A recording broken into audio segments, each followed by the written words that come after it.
in May, not Puerto Rico for 10 days, and then potentially I want to send Hungary. Mike as his trainer.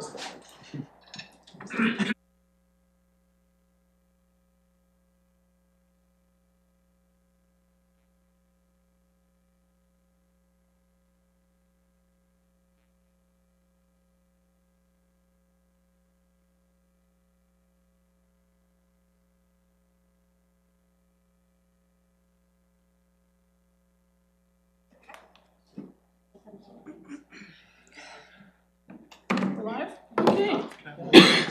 So welcome everybody, and I see that we have a few people in the gallery, which is great today. So it's Tuesday, March the 24th, and we're starting off today with a public hearing. So I would like to acknowledge the land on which we gather is the traditional territory of the Ktunaxa, the Silks, and the Snipes people, and is home to the Métis and many diverse Aboriginal persons. We honor their connection to the land and rivers and respect the importance of the environment to our strength as a community. I would like to now declare the public hearing open. And please bear with me, there's a statement and it's 2 pages long. I declare this public hearing open. This public hearing is being convened pursuant to Section 464 of the Local Government Act to consider the proposed zoning bylaw number 3652, 2026, which will replace the city's existing zoning bylaw. The purpose of the proposed bylaw is to modernize and consolidate zoning regulations, improve clarity and usability, align with current provincial legislation and housing requirements, and support the city's planning objectives, including increased housing flexibility, streamlined development processes, updated parking, and waste management provisions. At this hearing, any person present who believes that his or her interest in property is affected by the proposed bylaws shall be given the opportunity to be heard on matters contained in the bylaw. However, it is important that all who speak at this hearing restrict their remarks to matters contained in the bylaw, and it is my responsibility as chair of this meeting to ensure that all remarks are so restricted. Those of you who wish to speak concerning this proposed bylaw should at the appropriate time commence your address to the council and the meeting by clearly stating your name and address. You may then give us the benefit of your views concerning the proposed bylaw. Members of council may, if they so wish, ask questions of you following your presentation. However, the main function of council members this evening is to listen to the views of the public. It is not the function of council at this hearing to debate the merits of the proposed bylaw with individual citizens or with each other. Everyone who deems his or her interest in property be affected by this bylaw shall be given the opportunity to be heard at this hearing. No one will be or should feel discouraged or prevented from making their views known. During the course of a public hearing, people sometimes tend to get too enthusiastic or emotional. I don't know, this is a zoning bylaw. Regardless of whether you favor or oppose any particular application or argument, please refrain from applause or other expressions of emotion. Restraint enables others whose views may or may not coincide with your own to exercise their right to express their views, and enables all views expressed to be heard as impartially in as an impartial a forum as possible. Thank you for your patience and cooperation. And now let us proceed with the hearing. So, first off, I have from the planning department, both Natalie and Ken here, and I just want to hear the declaration that the statutory notice requirement was met regarding this public hearing. Yes, the statutory notice requirement. We just have a more official introduction of the folks, the staff, so that the people in the audience would know who they are. So, sure. So, Natalie? Natalie Jancic, I'm the Director of Development Services. And I'm Ken Bordeaux, I'm the Senior Planner. And regarding the statutory notice, an ad was placed in the March 19th edition of the Nelson Star, and the notice was also published on the city's public notice website. Excellent, thank you very much for that. So moving on, I'd like to invite staff to present information regarding zoning bylaw 3652 2026. So back over to you both.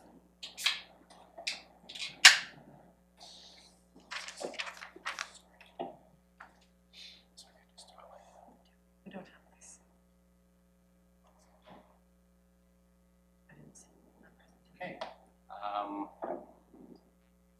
Members of council, members of the public, I'm here to provide a high-level overview of the zoning bylaw review. So I'm going to discuss a little bit about the timelines and public engagement that happened early on in the process.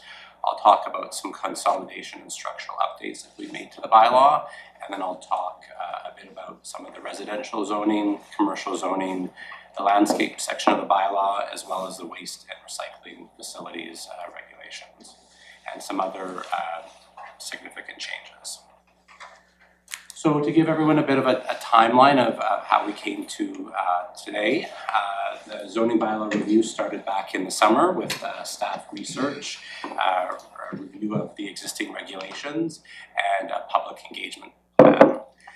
We then moved on to a council workshop that was held on October 21st, 2025 to give council an overview of the project and give them an opportunity to provide some initial feedback. We then moved on to public engagement, and that occurred through the city's public engagement portal, Let's Talk Nelson, from October 27th to November 25th. During that time period, we also held development community workshops, so that was with local architects and builders and other allied professionals, and those workshops were held on the 12th and the 26th of November. We also made a presentation to the local Chamber of Commerce, and I believe that was also on the 26th. Once we gathered all of this initial feedback, staff went away and drafted a new zoning bylaw, and we then presented that to the public again through the Let's Talk Nelson portal, and that was active from January 27th to February 17th. We then moved on to phase 3, which is the formal approval process, and there's a number of steps within that process. So the bylaw was initially presented to council on March 3rd. We then actually had a subsequent meeting on the 17th to provide some additional information on the cash in lieu of parking regulations. And we moved on to today, which is the public hearing and potentially third reading of the bylaw. If council passes third reading tonight, we would then send the bylaw to the Ministry of Transportation and Transit for their approval, and then we would bring back the zoning bylaw for final adoption. As well, there are 2 additional bylaws that are not subject to the public hearing, but we would also bring those back on the 14th for council's final consideration. So on to some consolidation and structural updates. So currently the city's zoning regulations are spread across 3 different bylaws.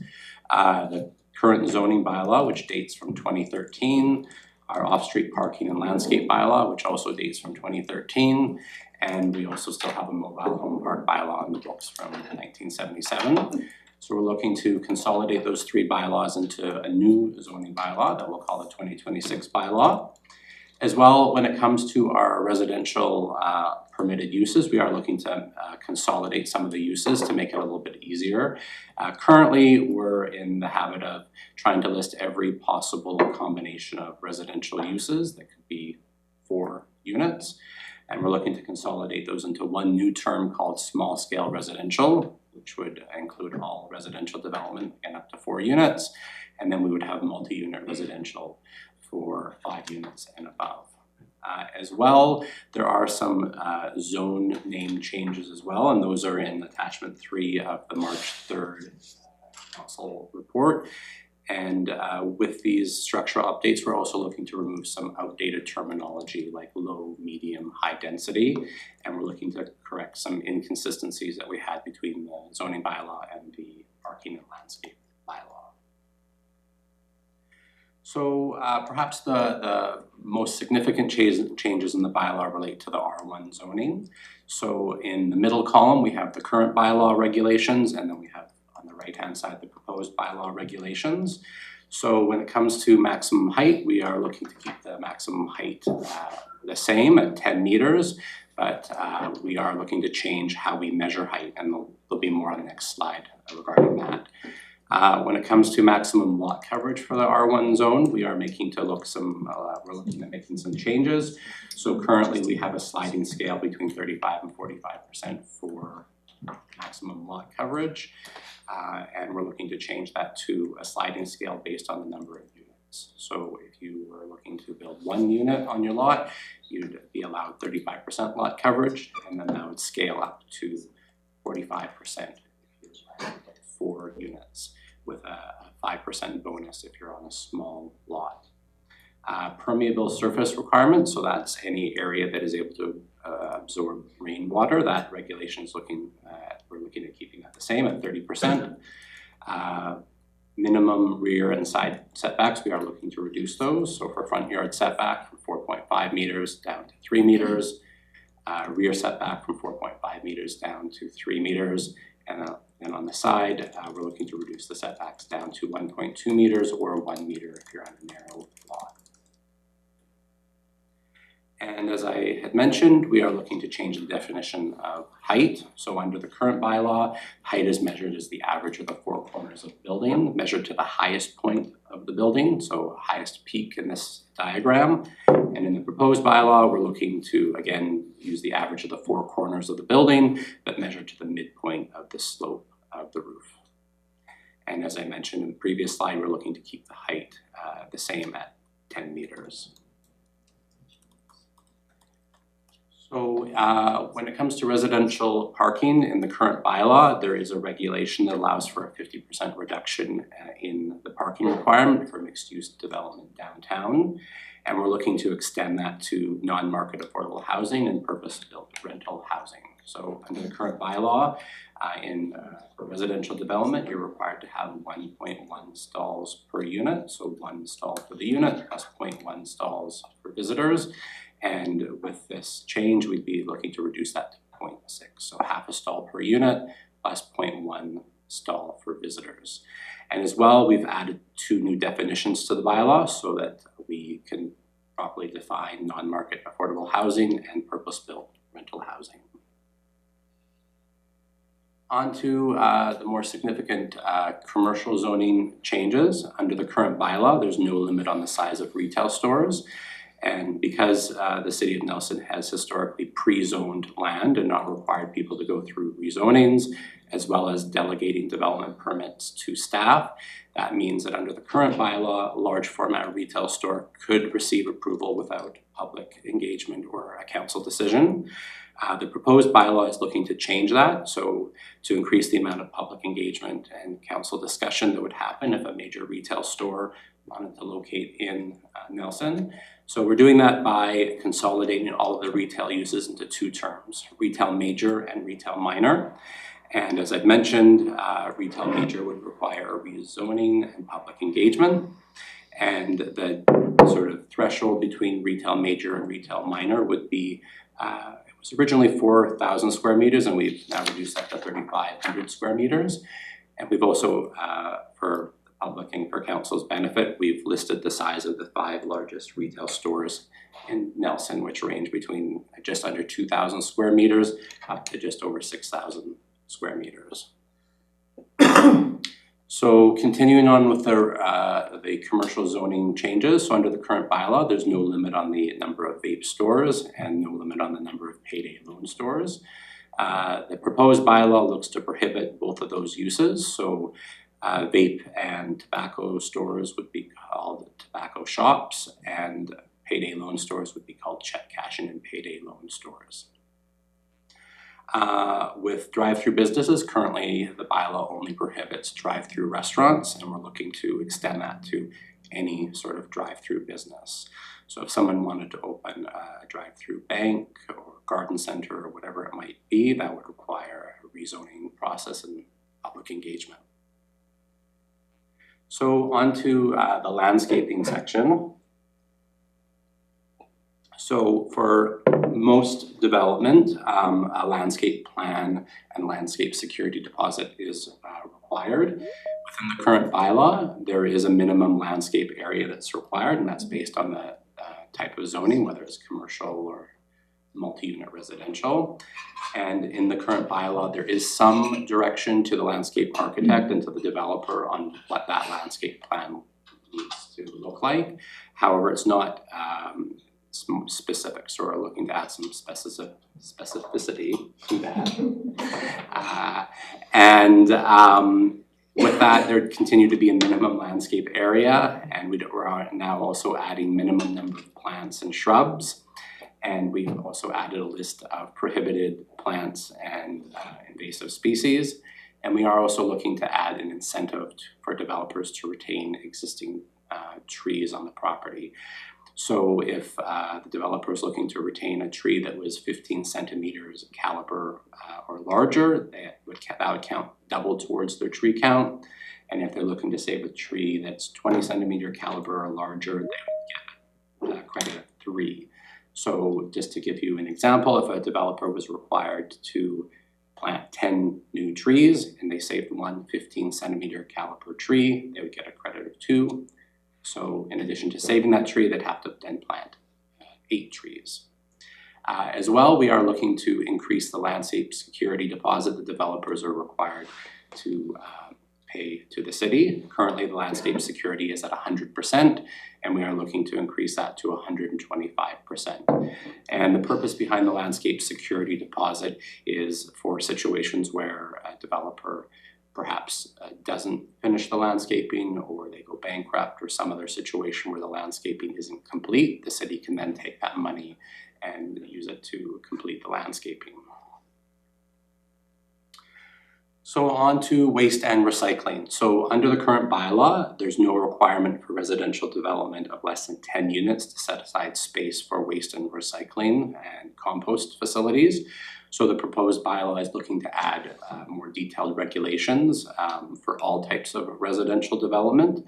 So in a new residential development of between 1 and 4 units, they would be required to provide 1.1 square meters of space per unit, which works out to be just under 4 feet by 3 feet.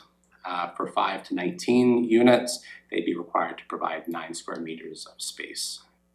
Residential development with 20 dwelling units or more, they'd be required to provide the amount of space based on that calculation that we have there. In the bylaw as well, we aren't necessarily dictating what this space needs to look like. We're just simply saying that the space needs to be provided and it needs to comply with the wildlife attractant bylaw. So I believe this is my last slide. So some other significant changes as well. Staff looked at the current zoning of individual properties in the city, and we are recommending some changes to better align the zoning with our new OCP. So we have 711 10th Street from CD zone to R2, property on Front Street and 2nd Street from R6 to R1, property on Gordon Street from R4A to R2, 205 Hall Street from C1A to C1. We are also looking to align the zoning in the Trevor Street land swap area. And as well change the zoning on city-owned property at the end of Lakeside Drive next to the Public Works Yard, and then change some of the institutional zoning to better align with the OCP. And that concludes my presentation. Thank you. So, councillors, do you have any questions? This is pretty much the presentation that we had when we voted on the first 2 readings of the zoning bylaw. So, opportunity for a question. Councillor Pinero? So maybe a question for you, Mayor, just because I wasn't here on the last meeting. So a lot of the questions I had about the in lieu of parking charge of $3,000. I've read the package, but I don't actually know what happened. I'm gonna the planning department has sort of addressed that, so. Thank you. So yes, council discussed that at last week's meeting, and they directed staff to leave the regulation as it currently is, and then put it on our 2027 work plan to bring back some additional information So that section of the bylaw currently states that in lieu of building parking, the developer can pay $3,000 to the city's active transportation fund, again in lieu of providing parking. So that section of the bylaw has stayed the same based on council direction from last week. Mm-hmm. That seems like a really low number to me, considering how that, I mean, if you extrapolate on possibilities of like the majority of new builds or what have you wanting to not have parking, or what that the burden that it puts on the rest of the community seems like $3,000 doesn't quite cover that, considering that it's essentially forever. I just wonder what's the difference between changing it now and 6 months? And what's the realities of that for you guys, I guess? For sure. So in last week's report, we did provide some background information, including when that regulation has been used, and for the most part, with the one exception, it's been for someone wanting to add an additional unit or additional suite to their property. So I think staff's position was that we didn't want to burden people who were perhaps trying to legalize an existing suite or add a suite. Prior to that, I believe it was at $10,000, and we didn't have anyone who was applying for that. So I think in most cases, they just didn't build the suite. Mm-hmm. Sorry. Well, I recall also that we were talking about the fact that for those that have plans in place right now, that trying to shift it with not enough timeline would be really challenging. And so by putting it in 2027, it would give everybody enough time to know that a change is coming, if in fact a change is coming. That I remember that piece of the puzzle as well. Councilor Ward. Thank you, and also with we could have a comprehensive overview of the whole process, and so that we could move forward with a really clear vision of where we're headed rather than just doing a quick shift. I think there was quite a bit of discussion about that cost. So that's benefit. noted. Yeah. Yeah, it seems like a fairly front counter kind of thing, and then I guess I have a follow-up, although maybe we haven't even got to that yet. So I can. Because this is it, because we're gonna go to the public. So I noticed in the variance, when someone were to ask for a variance, formerly, there's a lot of very specific bullet points about like how you would qualify for a variance, and the proposed changes are much less specific and very vague. And I'm wondering, obviously, like it's been discussed, there's the topography in Nelson, and there's definitely situations where people need a variance.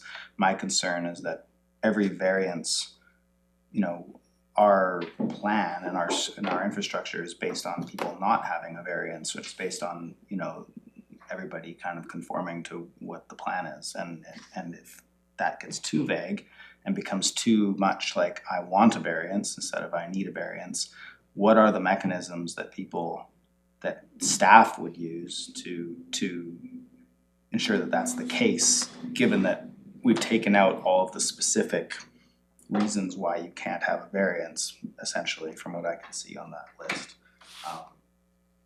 For sure. So back on March 3rd, we did present 3 separate bylaws to council. This evening, the public hearing is just for the zoning bylaw. So on April 14th, we'll be bringing back all 3 bylaws for final adoption, including the variance criteria. So that's why it's not included in the presentation tonight. Based on our March 3rd discussion, our intention behind changing the variance criteria is to make it more clear. So it's more of a you need to have it rather than you want to have it. So if you remember back to March 3rd, there's a more fulsome list of what the variance criteria are that you have to meet before staff would recommend the council approve a variance. I could be wrong here, I often am, but it just seems to me that the bylaw formerly had a bunch of bullet points and the proposed one has less. Well, and I didn't get into too much detail in the presentation, but there's 3 bylaws that were presented to council on March 3rd. One was the zoning bylaw, one was the bylaw notice enforcement bylaw, and the third one was the development application procedures bylaw. So the Development Application Procedures Bylaw amendment is where the variance criteria are. So that'll be up for discussion at the April 14th council meeting. So we can perhaps give you more information or refer you back to the March 3rd. And that's not being discussed tonight as part of this. No, the subject of the public hearing tonight is strictly just the zoning bylaw. Okay, thank you. Councillor Payne? I do have two questions. One is, I'm assuming that because what happens to the A&W drive-through over in Railtown? What do you call that when that's done? Is that non-conforming or Legal grandfathered in, non-conforming, or yeah. legal non-conforming? Okay, so as long as that stays in that place with that particular configuration, they're fine. As soon as they would start to do something different, then that may not. That's correct, yeah. And that's been in place at least since, I think, 2011. Yeah. So they've been non-conforming since then. And my second question is around the lot coverage. Do we have any idea of how many lots in Nelson are less than the 370 square meters? No, okay. But we're not talking about a big number. We're not talking about a big number. We don't know. I believe that a 25 by 120 lot is less. So that is a big number. But Because most of uphill is most of uphill not 25 by 120? lower uphill has quite a few parcels that are individually owned and are built on as 25 by 120 lots. After lower uphill, you see several properties owned by one person with a house that's over many of them. So they exist, but their development potential is limited. Okay. If that answers your question. But I couldn't off the cuff find that information out, but I could maybe look into that after the meeting. Yeah, it was just further to the discussion we had at the last meeting when we were talking about how many lots this would go for. The lot coverage is what I'm interested in, and yeah, I always have a challenging time going back and forth between meters and feet, so I wanted just some clarity. Thank you, I got it now.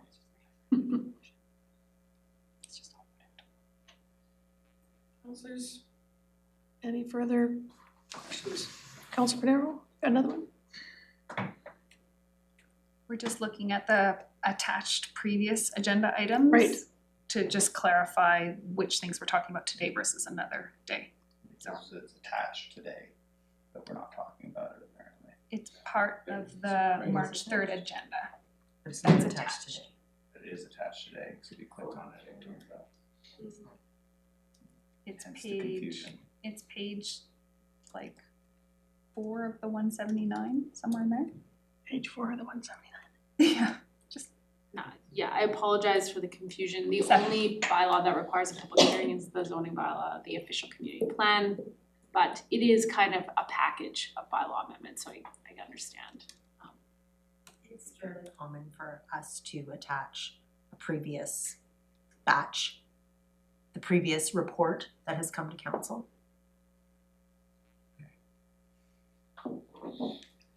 Yeah, because it's watermarked March the 3rd, so. Okay, so if I could just clarify to make sure that we all understand the same thing. So that attached agenda report from March 3rd has 6 recommendations on it. And so some of the bylaws are not addressed at a public hearing.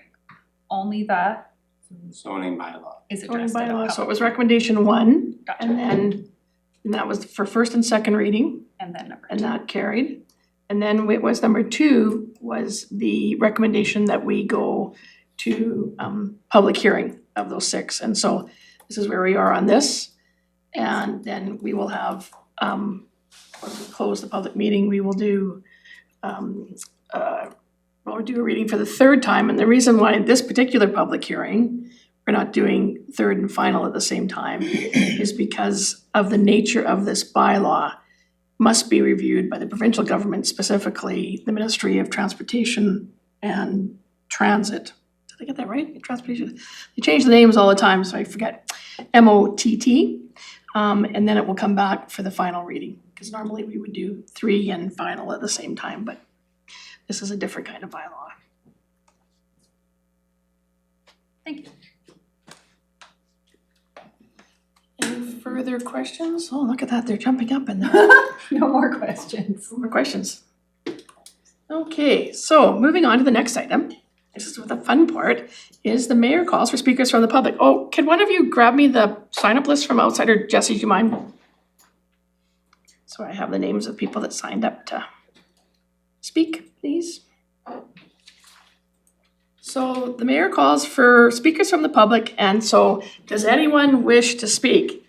If yes, and I know that we have at least Brittany on the sign-up sheet, so you're first. The last big one we had, it was really funny, like somebody signed, like when they were signing in, they signed in on like the second page, because they didn't want to be the first person. They were the first person in the building, and they took the second page and put their name on it, the last big public hearing we had. Come on up. So a few things I have to tell you is that you need to state your name, street name, and description of the issue or presentation, and you need to direct all comments and answers through the mayor, who is addressed as Mayor Morrison. Please speak slowly and clearly, and you have 5 minutes. So you can stand or you can sit, it's your pleasure. I can stand, it's fine. Okay. My name is Brittany Penner, and I am here to talk about 318 Anderson Street. I'm in the process of purchasing the building. Through the chair, thank you, Mayor Morrison and council, and thank you to the planning staff for your support. Currently, the 318 Anderson Street is zoned in C2 R4, and it's proposed to become an RC1 highway commercial zoning. I am applying for a temporary use permit to operate a small appointment-based dental hygiene clinic within this existing commercial space. Dental hygienists are now permitted to practice independently, allowing clinics like mine to approve access to care. While this use is not currently listed under HC1, it is low impact, generates minimal traffic, and aligns with the intent of the zone. There are so many nearby senior housing and schools, making the clinic easy accessibility for walking. I have also applied for a highway access permit with the MOTT. Although I'm entering this process later, I respectfully ask the council to consider including dental services as a permitted use within the HC1 to support accessibility, community-based healthcare. Thank you for your time. Thank you. Great. Do you have a question for the proponent, for the speaker? For staff about the speakers. So I think, just in terms of process, because we will debate the, So just hold it? yeah, so hold that. Yep, So- no problem, no problem. Okay, and that was my only name. Is there anybody else back there that would like to? Come on up. Mayor Morrison, Burley Zimmer, 249 High Street. I thought we would be able to discuss with the planners when they were here, but my question has to do with the changes in the parking, and I just really wanted clarification. So from what I understand, what they presented is that basically the parking requirements stay status quo except for purpose-built rental, and that's reduced up to 50%. I understanding that correctly. And then there was some other changes perhaps in the downtown, but I'm mostly curious about the residential requirements for parking. Okay, thank you, Bernie.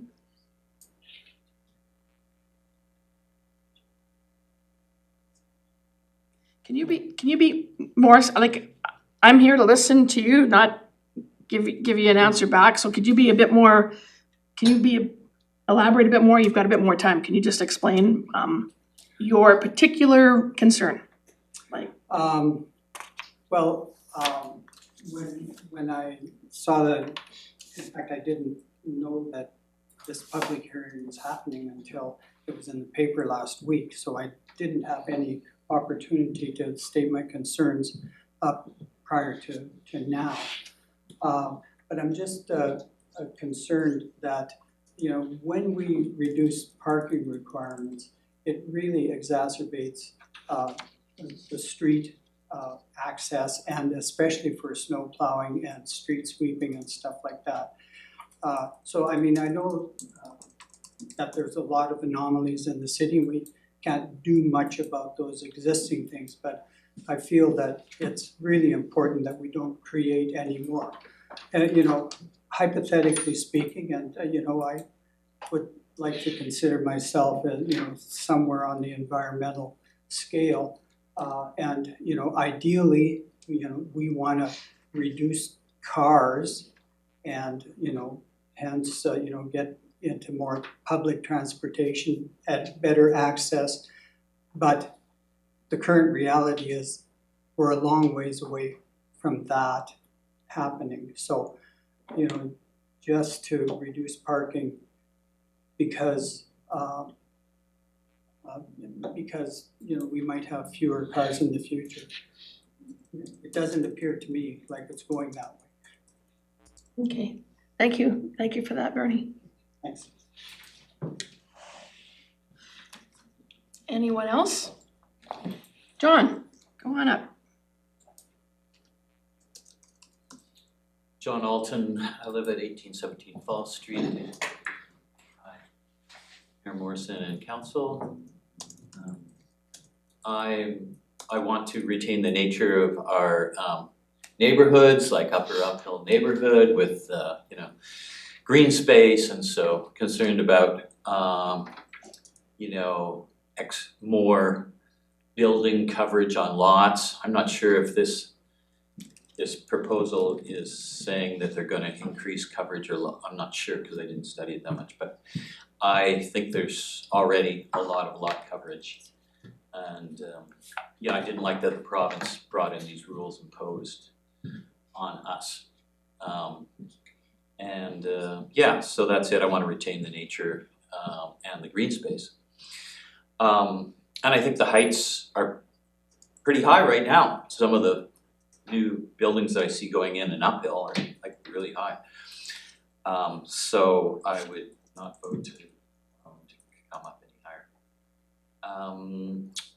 And I don't know if this is a place to comment on commercial buildings that are painted black, but I really don't like that. And they increase heat, and from aesthetic standpoint, I just don't want to see black buildings. Yeah. So I think that's it. Thank you. Thanks. Thanks, John. Okay, see, like if we wait long enough, then I'm just like, okay, is anybody else? Oh.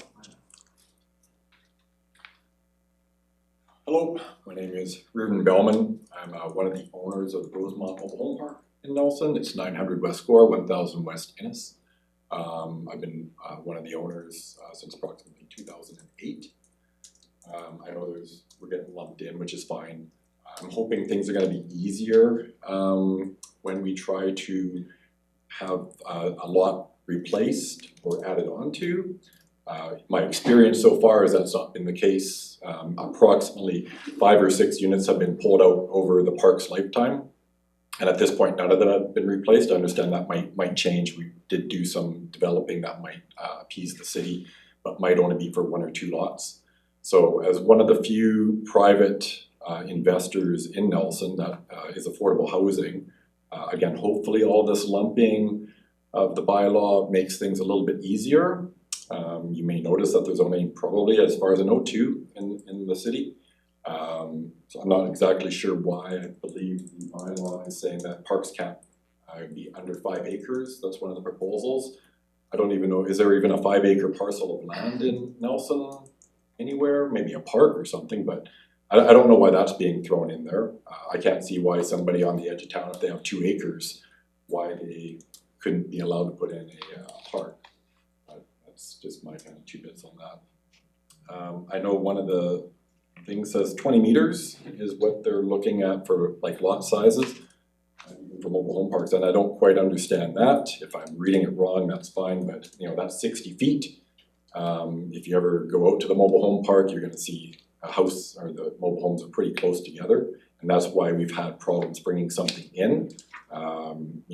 The new bylaws, even from 1977, don't allow us to conform to the space between mobile homes, even though we know mobile homes are built better nowadays, 2x6 construction. That's all the houses are generally in town, made with gyprock and all the stuff that makes them a little bit more fire retardant. So, if there were some requirements like that where we could bring in something made in 2026 that is more, say, like a house structure, and I get rather than the older mobile homes that were 1 or 2x3 construction, they wanted space between them, probably for fire hazards. But again, things are being built nowadays as if they were a mobile house, basically, right? That's why they're terming them manufactured homes now, not just mobile homes. It's very difficult in certain climates, especially Nelson, to run affordable housing from a private side of things. Nobody's providing an affordable housing plumber, nobody provides an affordable housing electrician, nobody provides an affordable housing excavator. They all run at the regular private rates, which I understand, but again, at our pad rent's approximately $525, and that's per month, and that's including the water, the sewer, the land tax, the garbage pickup, because we have to do our own garbage pickup because it's commercial. The city does come right to our edge, but they don't, pick up for us. That's fine. So again, there's been 5 lots over the park's lifetime that I know of. 2008 and after, and pre-2008 that are gone. There's water and sewer taxes that you guys are not collecting anymore either, because those lots are just empty, so we don't pay water or sewer tax on those because they're vacant and we can't put anything back in there, right? So that was about all I had. I'm just hoping these things get lumped into something that makes things easier to bring in. Affordable units that are, up to today's code, maybe a little bit too close to a mobile home because that's the way it was done back in the 70s. Again, just trying to run some affordable housing. As you know, most of the affordable housing is provincially run, federally run. So, mobile home parks are just a good private way to bring in more families. Thank you. Thank you. Okay. And any further speakers? Okay, seeing none, I'm going to call again. Any further speakers?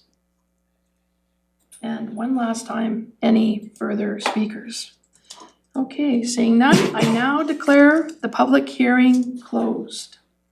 I want to thank everybody that came in to make some comments about this very important bylaw, that's zoning bylaw.